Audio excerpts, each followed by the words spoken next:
मुझे अकेला छोड़। लेकिन जाओ। क्या बात है पिताश्री? जाओ और जाकर अपने शहंशाह महाबली से पूछो। महाबली का गुस्सा बेजान चीजों पर निकालने से क्या फायदा? वो भूल गए कि एक राजपूत अपने दिए हुए वचन और अपनी जबान से निकले हुए लफ्ज के लिए अपनी जान की बाजी लगा देता है। पिताश्री, आप तो अच्छी तरह जानते हैं कि राजनीति के अपने नियम होते हैं। एक राजा को अपनी राष्ट्र की भलाई के लिए कभी कभी ऐसा करना पड़ता है। नहीं, ये सरासर बेईमानी है, दगाबाजी है ये। अगर महाबली की नीयत में खोट थी तो मेरी रखी हुई शर्तों को मंजूर क्यों किया? यूसुफ शाह को वचन मैंने दिया था, महाबली के पास उसे मैं लाया था, मेरे भरोसे पे आया था वो। अपमान हुआ है मेरा, माटी लगी है मेरे माथे। आप महाबली से इस मामले पर बात कर सकते हैं, उन्होंने आपको जबान दी है। वो उस वक्त मेरा सामना नहीं करना चाहते थे, मैं उन्हें अच्छी तरह जानता हूं। उन्होंने मेरे वचन का अपमान किया है। यूसुफ शाह कोई मामूली आदमी नहीं है, एक बुद्धिमान और विद्वान राजा है, उसके साथ ऐसा सलूक नहीं किया जा सकता। कल तक एक विजयी राजा और आज एक मामूली अपराधी, एक कैदी, यह सरासर नाइंसाफी है और मैं इसे हरगिज बर्दाश्त नहीं करूंगा। आपसे बर्दाश्त करने को कौन कह रहा है?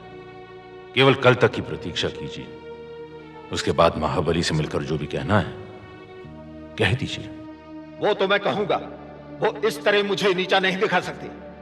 आपको क्रोधित होकर दरबार नहीं छोड़ना चाहिए था। तो क्या करता? ठहाके मारता? धोखेबाजी के जश्न में रंगरलियां मनाता? मैं क्या करता?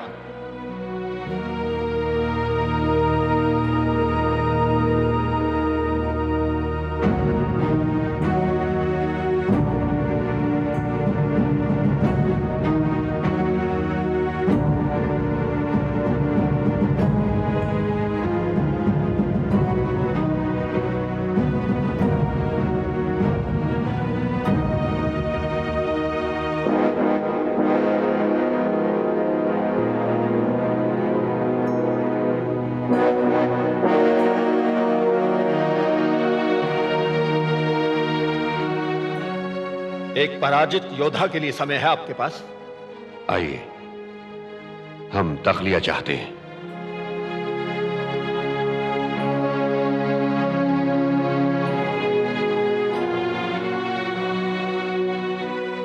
कहिए राजा साहब, क्या कहना चाहते हैं आप? महाबली जानते हैं मैं क्यों उपस्थित हुआ हूं। आप अभी तक नाराज हैं? मेरे अंदर जो ज्वाला भड़क रही है उसे मेरी चिता की आग भी ठंडा नहीं कर सकती। हम कभी गुस्ताखी बख्शते नहीं, मगर आपका नाराज होकर हमारे दरबार से निकल जाना हमने इसलिए नजरअंदाज कर दिया क्योंकि हम आपकी बहुत इज्जत करते हैं। आपकी यह हरकत हमें बहुत नागवार लगी। और मेरे वचन, मेरे नाम का जो अपमान हुआ है, क्या वो मुझे नागवार नहीं लगा होगा? आप भूल गए कि मैं एक राजपूत हूं और राजपूत एक वचन के लिए अपनी जान तक की बाजी लगा देता है। आखिर आपने ऐसा क्यों किया?